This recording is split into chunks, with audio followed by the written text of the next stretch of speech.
Welcome to Therabytes, where we bring you bite-sized episodes, each one a piece of the puzzle that helps to explain the therapy world, the research behind it all, and how it relates to families. Hello, my name is Dr. Dana Poole. I'm a physiotherapist and the clinical lead at the Healthy Strides Foundation. It is my privilege to be hosting this podcast, one that is directed for parents of children with neurodisabilities. We hope to be able to answer some of your questions through this format. But to navigate our way through these big questions, we have the one and only, the lovely Naresha co-hosting this podcast. Welcome, Naresha. Thanks, Dana. How are you this morning? I am very well, thank you. I've been vibing along to this music. I love it. It's a great way to start the day. Oh, it sure is. And just looking forward to another great conversation. Definitely. Let's go. Well, before we get into your burning questions, I know you have one. I can tell by that look in your eye. I'm excited. I love to always share a bit of new research, and this one is really interesting. So did you know that sommeliers, so people who specialize in wine, they actually harness their extensive training to discern, describe the very nuanced features of wine, like a bit of grape, bit of chocolate. What else do they say? Some berries or hazelnut tones or all those kind of things which you kind of taste and go, what? And the reason why they're so good at it is because a new study published in Human Brain Mapping explores the minds of these experts, and they found that they not only exhibit structural differences in their brain compared to casual wine drinkers, they also showcase unique patterns of brain activity and connectivity when evaluating wines. So just like the knowledge we know about people who are really good experts in music or language or sport, and they've got brains for functional changes. Correct. Drinking wine can do the same thing to you if you're an expert. Yeah. Well, I can't say in that department. Nor I. I find this interesting. I do not drink. But I always find it fascinating when you go to a restaurant and a sommelier comes up and they tell you this whole grand story and they can taste all these things. And I look at people who are drinking them and I go, do you notice that too? But they do it so much. They're experts. And that just shows, for me, the nerdy part of it is like neuroplasticity. The more you do and practice, it's task specific. Yeah. You do get these changes that are very unique to you. That's true. So, that study interesting. is really interesting, isn't it? Like, it can happen on all different levels of expertise. Yeah. And I always wonder, though, sometimes obviously my friends drink wine and the way they describe it as well, it's like, how do you know what's what? But that's pretty good. Well, they can aim for expert levels. Anyway, that's interesting. The study, if anyone's interested, is called Sniffing Out Meaning. I love it. Chemosensory and semantic neural network changes in sommeliers. Wow. Oh, gosh, try to say that quickly. Tongue twister. Yeah, it is, right? But anyway, we're not here to talk about sommeliers, even though the neuroplasticity part is interesting. Very true.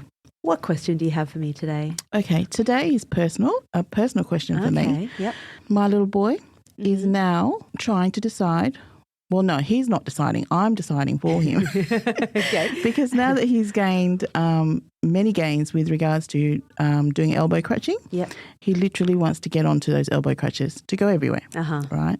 So he can mobilise in 3 different equipment, which is generally the wheelchair, the Nimbo walker, and now the elbow crutches. Yeah. But now, because he thinks he's a master of walking and that little bit closer to the norm, he chooses the crutches. Okay. So that's my question today. How do we know which equipment to utilise and when? Such a good question. There's so much in that. Maybe the best place for me to start is to give a bit of a framework to it. Now, there is this scale that's called the Functional Mobility Scale or the FMS. You'll often hear therapists go, what's the FMS? And what does that actually mean? Yep. Now, FMS or Functional Mobility Scale tries to describe how children move in 5 meters, which is representative of indoors, 50 meters, which is representative of kind of going from here to the mailbox or between classrooms, or 500 meters, which is out and about in the community. All right. So we try to describe it. And to shorten it even more from there, so we rate all 3 of them. We rate them on a scale of 1 to 6. Okay. So 1 means wheelchair, and all the way up to 6 means independent, don't need to hold on to rails for going up and down stairs. Yep. And it goes across this sort of scale. So 1 is wheelchair, 2 is using a nimbo, 3 is using elbow crutches, Yep. 4 is using sticks, so no elbow crutches, just hold on to sticks. Right. 5 is walking independently but might be a bit unsteady. Okay. And then 6, independent with no real qualms with uneven surfaces and crowded spaces. Right. So the way that I would use it, if a child, like you've just described, for your little boy using elbow crutches and has also got a nimbo walker and a wheelchair, you would describe him probably as a 3, 2, 1. So 3, he uses elbow crutches over 5 meters. Yep. 2, he uses his nimbo over 50 meters, and 1, he uses a wheelchair for long distances. Okay. And that is where I always like to start. We start by first describing where the child is at, and then I love then kind of making a bit of a plan of what their FMS should be. All right. So it sounds like to me, for your little boy, he wants to be a 3-3-3. He wants to use elbow crutches everywhere. And look, that is fine if that is what he wants to do. But now we're balancing the fact that he doesn't just walk for a living. He does actually have to participate in the world. Yes, he has to go to right. school and learn. And so the biggest consideration here is always energy expenditure. I know. Right? Because I find that he's very exhausting lately. Uh-huh. He's exhausting or he's exhausted? Two different things. Well, he's exhausted, but he hides it. Okay. So he's going like, yep, Mum, I'm all right. He does a little bit stumble. Mum, I'm okay, I'm okay. Yeah. But, I mean, as a parent, we obviously want the best for him. Yes. So it's that hard juggle of trying to keep him happy. Yes. But yet at the same time, be aware of obviously some pain. And, the stumbling shows that he's reached his limit. Correct. Yeah, that's right. So once you start tripping and falling, look, if I were to, we all have different limits, but if I were to, I don't know, climb a mountain, which I do not do, I would stumble and fall after the first 5 meters probably because I don't do it. Yeah. And that shows you the limit of my ability and my skills for that particular thing. Right. So stumbling and falling, being really tired and having pain are very clear signs that you've just pushed the body too far. It doesn't mean it can't change. That's true. right. But if school performance is going down, if he isn't concentrating and he's always tired or he's always really grumpy, Okay. those are all ways that children exhibit their tiredness without saying, I'm tired. Yeah. I feel like kids resist saying that. Yeah, that's right. So I'm not tired. I can go for another 20,000 minutes. So I would always use those as a guide. Now, so I would say a good goal for someone who's getting really tired, but you don't want to take away their indoor mobility. I go, well, indoors, 5 meters, right? Yeah. Yes, use your elbow crutches. Go 3 Yeah. and give full permission for that. Yes. When you're in class and there's the chance of being stumbling around and falling over, that's higher because there's more people around Correct. you would probably say, look, I would rather him be a 2 within the classroom. So Yep. he uses his nimbo walker. It gives him a bit more stability. He can get around to what he needs to do. Definitely if he's going to the library and he's got to carry stuff back with him, kind of going to. And then for anything that's outdoors and he's got to go longer distances, like from the car to the classroom, make that wheelchair. The really important is, as we've sort of alluded to here, it's not, you can't do this or that. It's not one or the other. It's looking at that combination. Yeah.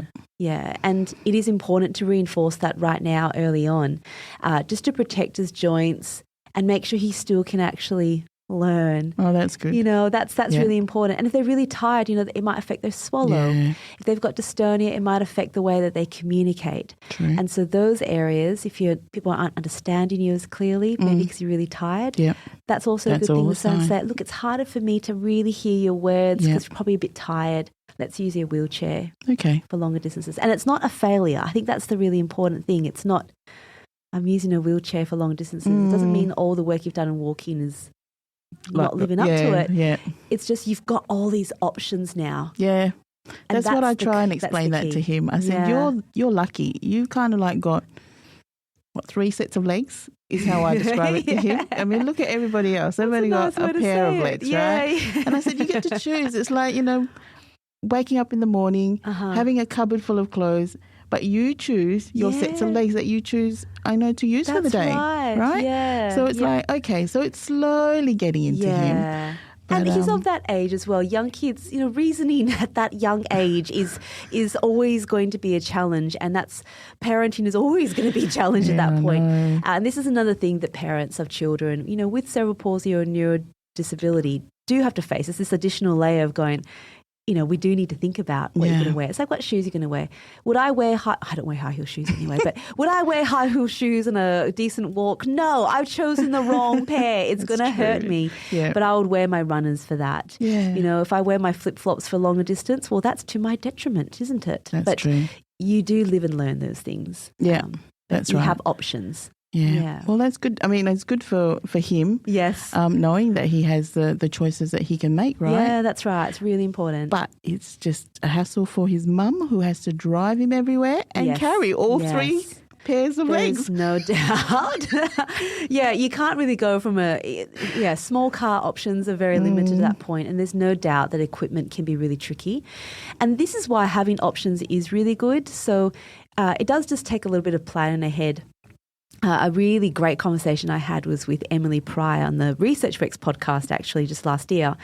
And she said in the morning, because she has all different options as well. So she would, and she's 17 now. Yeah. And she would say in the morning, she would just look through her day like you would for any other thing and go, all right, today I've got sport, so let me bring my wheelchair for that. So I can maybe push myself instead, or I might bring a walker. Okay. What options do I need for today? And it's just giving yourselves those options. My only caution is if you're always in a wheelchair, which is good for energy expenditure, so you're not, just struggling with walking sometimes, is that you do also just make sure you think about your physical activity. Yeah, that's true too. You don't want to sit for too long. So it's just that balance, and it's just like all of us. If you have an office job and you're sitting all day, you've got to make sure you get up and move. You've got a numb bum. Yeah, that's right. So you do need to change position, and that's no different for our kids with cerebral palsy. And teaching those, I guess that's like a health literacy habit, starting that conversation with kids early is good, giving them those options. And not all kids have those options. Sometimes kids are only in their wheelchair, and therefore the conversation becomes, now where in the day should we get you a new walker? Yeah. Where can we make that concerted effort to make sure you're getting up and moving, getting all those benefits of independence? And that's true. Because it all comes down to a fundamental truth, and I would say this all the time, mobility is a human right. And we're just trying to find the best way for our kids to move. Yeah, and it's not only exercise their autonomy. Not even only kids, just for ourselves too, right? 100%. We need to move. We have to move. Everything backs up, if you know what I mean. Right. If you don't move, there's so many things there that doesn't affect. There are repercussions, that's true.